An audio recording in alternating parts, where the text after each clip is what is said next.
Before you assemble the electronics into the robot chassis, you want to test each pin that connects the inputs and the outputs on your robot, because it may be difficult to reach certain parts of the printed circuit board once the battery pack and motors are screwed into place. The first thing you want to do is put the 4-pointed servo horns onto the servo drive shafts. Be very careful when you screw the small black screws in that you press inwards quite hard with a screwdriver. This will stop the star-pointed screwdriver tip from jumping in the head of the screw. If the screwdriver jumps or slips, that will strip the head of the screw and render it useless, and you may have to buy another servo motor for your robot. Here you can see a close-up of the Phytech continuous rotation servos. There are other makes of continuous rotation servos, but this type is quite powerful and fast, which is desirable in a competition robot. Before we build the robot chassis, it is a good idea to connect and test and calibrate your continuous rotation servos.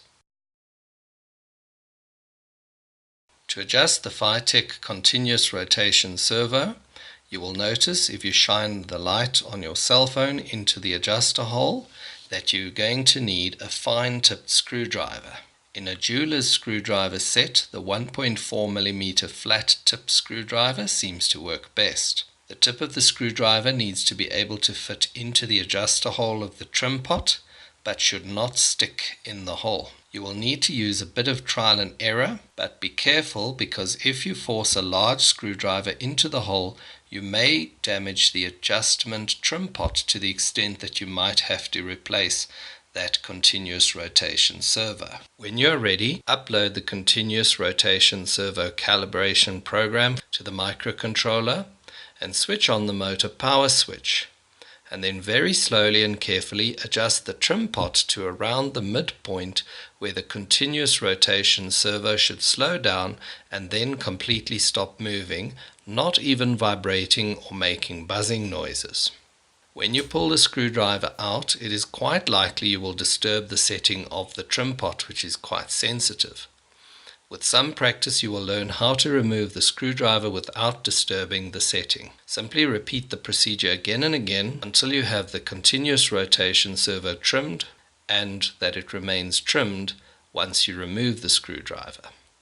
When the servo is getting the calibrate signal with the motor power switch on, the motor should be stopped. And if you pull at the servo horn, it should feel like the brakes are on. When you switch the power off, the servo should be able to turn by pulling gently on the servo horn. Do not wind the servo motors hard by twisting on the servo horn, as you can strip the gears this way, and then you will have to throw the continuous rotation servo out and purchase another one. You can calibrate the servos once the robot is built with the motors screwed in place, but it is a good idea to test things before screwing everything together. Before you assemble the chassis, you may want to download and study a printout of what engineers refer to as an exploded view of the mechanical assembly, which you can see here in the video. To get started, find the packet of fasteners and look for the two 3mm screws with a countersunk head. They should be 12mm long. Countersunk head screws have a conical shape below the screwdriver slot. Place the countersunk head M3 screws into the battery holder, then screw a plastic nut onto the screw underneath the battery pack to act as a spacer between the battery holder and the circuit board. The reason why we put spacer nuts between the battery pack and the printed circuit board is because the wires sticking out of the bottom of the printed circuit board prevent the battery holder from resting flat on the printed circuit board, which means a spacer is required. The reason why we use plastic nuts as spacers is to prevent any possibility of a short circuit. Once the battery holder is mounted on the printed circuit board, place spring lock washers and then metal nuts onto the screws. Make sure you tighten the nuts up really well which is why you want to use metal nuts in this position so the spring lock washers are squashed flat. Then the battery pack won't work loose somewhere down the line as you remove the batteries from the robot to recharge them. Notice how we use a screwdriver to hold the screws from turning as we tighten up the nuts. Here I'm showing how important it is that the wires for the battery pack lie flat in the grooves. If the wires do not lie flush in the grooves, they may get in the way of the white blocks that will be used to hold the chassis together. Good idea to test putting the batteries into the holder, then switch the Primo controller board on and see if there are any problems. Now remove the batteries from the robot because lithium batteries are very powerful and can pose a risk of fire if short-circuited. There are 4 different types of white blocks that could be supplied with your Arduino bot kit. They all fit perfectly because of the slotted holes in the chassis. In this demonstration video, the blocks are of the slightly bigger type, which means there's very little clearance between the blocks and the battery pack. That's why it's important to have the wires lying flat in the grooves. When you use a star-type screwdriver, always remember to hold a good quality screwdriver really firm and push it hard into the head of the screw so that it does not jump as you screw it in. If the screwdriver jumps as you turn it, it may strip the head of the screw. Tighten the screw until the white block is pulled firmly up against the red circuit board or chassis parts. Make sure the white blocks are lined up nice and straight. Before you attach the chassis side piece, make sure the battery wires are lined up in their grooves. Notice how, with this particular type of block, there's just enough space and everything fits together perfectly. You might have been supplied blocks that are slightly smaller, in which case you'll have a little bit of extra space around the blocks. If the tip of the screwdriver is too small and feels very loose, the screwdriver will strip the head of the screw, making it impossible to get in or out.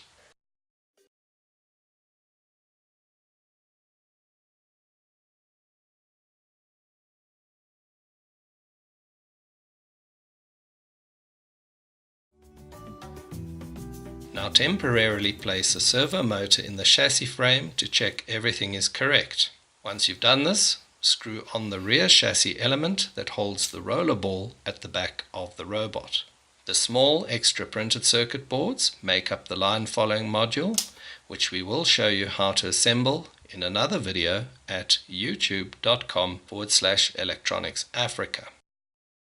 You want to file off the sharp points carefully where the printed circuit boards were joined to each other. To prevent this video from becoming excessively long, we've used time-lapse photography for some of the sequences. If the video is moving along too quickly, simply pause while you follow along. We do recommend that you watch this video through at least twice, from end to end, before you tackle this job.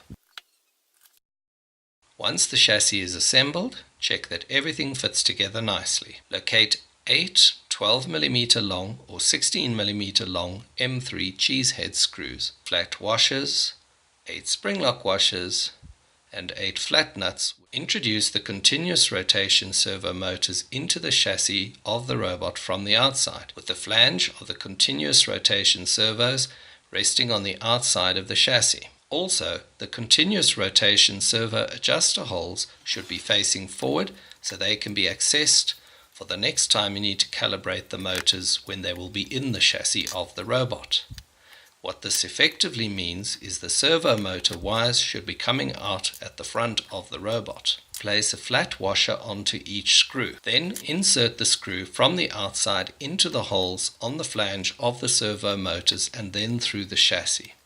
Then add a spring lock washer and a flat nut and tighten everything up.